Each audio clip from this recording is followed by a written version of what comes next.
샬롬. 금요일의 피밀에 오신 모든 성도님들을 주님의 이름으로 환영합니다. 사도 바울은 죄수의 신분으로 배에 올랐지만 하나님은 그를 통하여 276명의 생명들을 구했습니다. 사람들은 그의 조언을 듣지 않았고 구원을 경험한 뒤에도 다시 두려움에 사로잡혔습니다. 우리의 모습도 일면 닮은 모습이 참으로 많이 있습니다. 은혜를 경험했음에도 불구하고 금세 불안과 의심으로 돌아가죠. 그러나 하나님은 그런 우리를 끝까지 붙드시며 한 사람의 믿음을 통해 구원의 역사를 이루시는 줄 믿습니다. 오늘도 그 신실하신 하나님을 믿으며 담대히 걸어가시는 여러분이 되시기를 축복합니다. 오늘 본문은 사도행전 28장 1절에서 6절까지 말씀입니다. 제28장. 우리가 구조된 후에 안즉 그 섬은 멜리데라 하더라.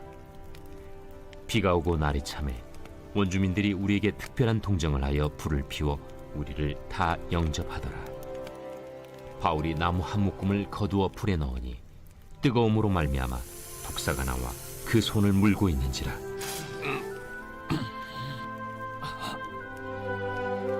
원주민들이 이 짐승이 그 손에 매달려 있음을 보고 서로 말하되, 진실로 이 사람은 살인한 자로다. 바다에서는 구주를 받았으나 공의가 그를 살지 못하게 함이로다. 바울이 그 짐승을 불에 떨어 버리매 조금도 상함이 없더라. 그들은 그가 붙든지 혹은 갑자기 쓰러져 죽을 줄로 기다렸다가 오래 기다려도 그에게 아무 이상이 없음을 보고 아멘. 사도 바울은 죄인의 신분으로 호송되는 배에 올랐습니다. 항해에 문제가 생길 것을 경고했지만 아무도 그의 말을 듣지 않았습니다. 결국 광풍을 만나 모두가 죽을 위기에 처했습니다. 게다가 군인들이 죄수를 죽이려는 음모까지 꾸몄습니다. 바울의 인생은 철저하게 밑바닥으로 떨어진 것처럼 보였습니다. 그런데 놀랍게도 이 모든 과정 속에는 하나님의 어떠한 기적다운 기적은 존재하지 않았습니다. 바다가 막 잠잠해지거나 하늘에서 천사가 내려왔다거나 그러한 기적은 보이지 않았어요. 그럼에도 불구하고 그들은 폭풍 너머에서 바울 너머에 계신 하나님을 만나게 되었고 하나님의 은혜를 입었고 바울 너머에 계신 하나님을 깨닫고 바울을 신뢰하게 되었습니다. 그러나 28장으로 넘어가면서 상황이 달라졌습니다. 짧은 구절 속에서 놀라운 일들이 연속으로 막 일어나기 시작하는데요. 먼저 그들이 도착한 멜리데 섬입니다. 그곳에는 원주민들이 살고 있었습니다. 당시 기록에 따르면 이들은 난파한 사람들에게 동정을 잘 보이지 않았습니다.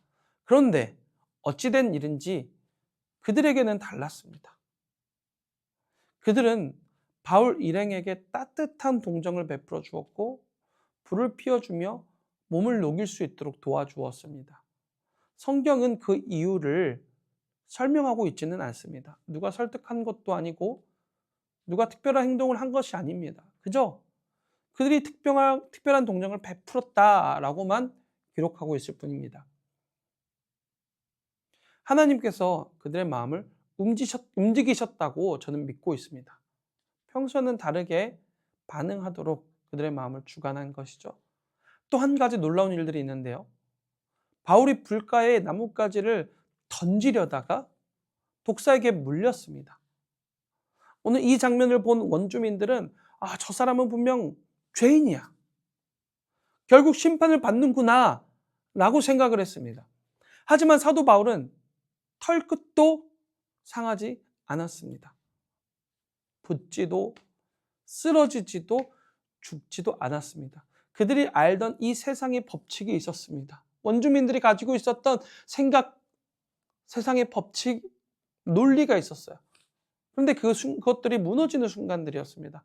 그들은 지금까지 독사에 물리면 죽는다라는 인과관계를 절대적 진리로 받아들이고 있었습니다. 믿고 있었습니다. 그런데 눈앞에 그것이 깨어져 버린 것이죠. 바울이 독에 면역이 있어서 그랬던 것일까요? 아닙니다. 하나님께서 바울을 광풍에서 건지신 것처럼 군인들의 칼끝에서도 지켜주셨던 것처럼 이번에도 뱀의 독으로부터 지켜주신 것입니다. 그리고 이 일을 통해 하나님은 더 크고 확장된 일들을 이루시고 계시는 것이죠. 그 섬의 족장과 부족이 복음을 듣고 나아가 로마를 향한 복음의 문이 열리게 된 것입니다. 28장에서는 한 번의 기적도 등장하지 않았어요. 하지만 28장에서는 기적이 막 연이어서 일어납니다. 왜일까요? 하나님께서는 원주민들에게 기적이 필요하다는 사실을 알고 계셨기 때문입니다. 예수님 시대의 바리새인과 서기관들은 우리에게 표적을 보여달라라고 요구했습니다. 하지만 예수님은 그들에게 기적을 보여주지 않으셨습니다. 그들에게 필요한 것은 기적이 아니라 회개였기 때문입니다.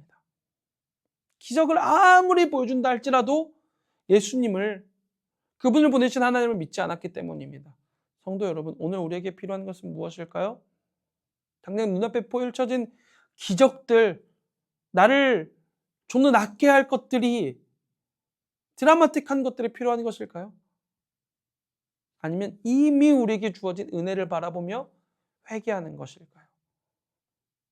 오늘 우리에게 큰 기적이 있습니다. 바로 십자가이죠.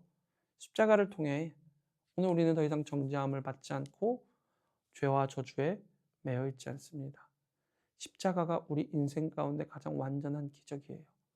하나님은 지금도 우리에게 꼭 맞는 방법으로 일하시고 계십니다.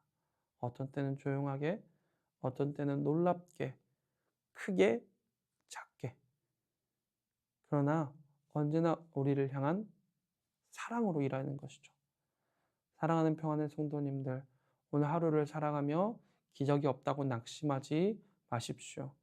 당신이 지금 숨쉬고 있는 것 그 자체가, 여러분이 숨쉬고 있는 것 그 자체가 기적이에요. 주님은 여전히 일하고 계십니다. 오늘도 주님의 은혜 앞에 감사와 만족을 고백하며 주님의 손길을 신뢰하시는 여러분 되시길 소망합니다. 첫 번째 질문입니다. 우리에게 주신 은혜들을 나열해 보세요. 두 번째 질문입니다. 그 은혜에 만족하고 있나요? 은혜를 주신 주님을 신뢰하고 있나요? 하나님 아버지 감사합니다. 오늘 우리에게 충분한 은혜를 베풀어 주시면 감사합니다. 오늘 그것을 바라보지 못하고 은혜가 없다, 기적이 없다라고 이야기하는 우리가 되지 않도록 주님, 우리를 붙들어 주시옵소서. 우리에게 임한 십자가 은혜를 충분한 은혜로 여기는 은혜를 더하여 주시옵소서. 그래서 주님을 찬양한 인생, 감사하는 인생, 주님으로 인하여서 기뻐하는 인생들 될 수 있도록 주님, 우리를 역사하여 주시옵소서. 예수 그리스도의 이름으로 기도드립니다. 아멘.